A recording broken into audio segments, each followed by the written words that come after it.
네, 민주당 문재인 의원이 6월 지방선거 때 안철수 신당과 연대는 필수라고 말했습니다. 손학규 민주당 상임고문은 7월 재보선에 나가는 것을 고려하고 있다고 합니다. 이번엔 국회로 가보겠습니다. 김대근 기자 나오십시오. 네, 국회입니다. 네, 문재인 의원이 야권 연대 필요성 언급했다면서요? 네, 그렇습니다. 문재인 의원은 민주당과 안철수 신당은 경쟁을 하면서도 언젠가는 함께할 관계라는 것을 염두에 둬야 한다고 말했습니다. 그러면서 지방선거에서의 유연한 신축성 있는 연대를 생각해 볼 수 있다고 말했는데요. 새누리당이라는 절대 강자가 있는 상황에서 약한 정파들끼리의 연대는 선택이 아니라 필수라며 선거에 도움이 된다면 연대할 수 있다고 밝혔습니다. 새누리당에 어부지리를 줄 염려가 없는 지역은 경쟁을 하고 또 그럴 위험이 있는 곳에서는 분열을 피해야 한다면서 민주당과 안철수 신당에 누가 나가더라도 이기기 어려운 지역에서는 힘을 모아 공동으로 선거를 치러야 한다고 주장했습니다.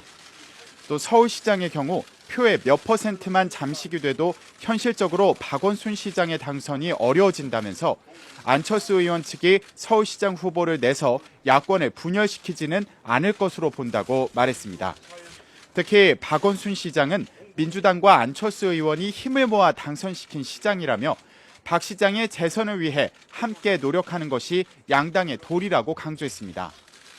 하지만 안철수 의원 측은 현재로서는 이번 지방선거에서의 연대를 염두에 두고 있지 않다고 밝혔습니다. 새정치추진위원회 금태섭 대변인은 오늘 라디오 방송에 나와 연대를 염두에 두고 있다면 굳이 창당을 할 필요가 없을 것이라며 이같이 말했습니다.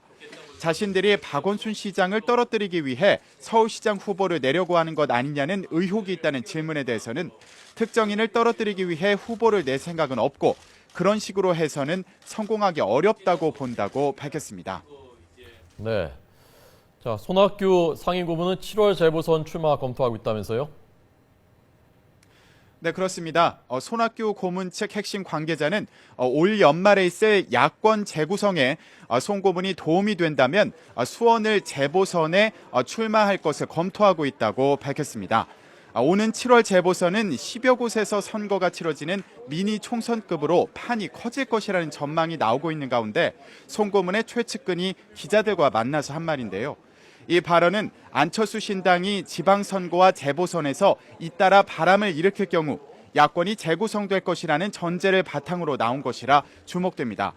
결국 민주당이 안철수 신당과 사활을 건 주도권 다툼을 벌여야 하는 상황에 손 고문이 민주당의 일종의 구원투수 역할을 하겠다는 뜻으로 풀이됩니다.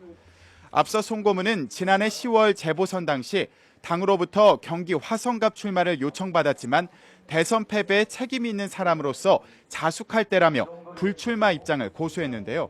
하지만 7월 재보선은 민주당이 야권 재편을 주도할 수 있을지를 결정짓는 분수령이 될 것으로 보이는 만큼 선거에서 승리해 당내 역할과 입지를 확고히 하고 정치적인 영향력을 확장하겠다는 의도가 있는 것으로 보입니다. 결국 대선을 염두에 둔 행보가 아니냐는 분석인데요.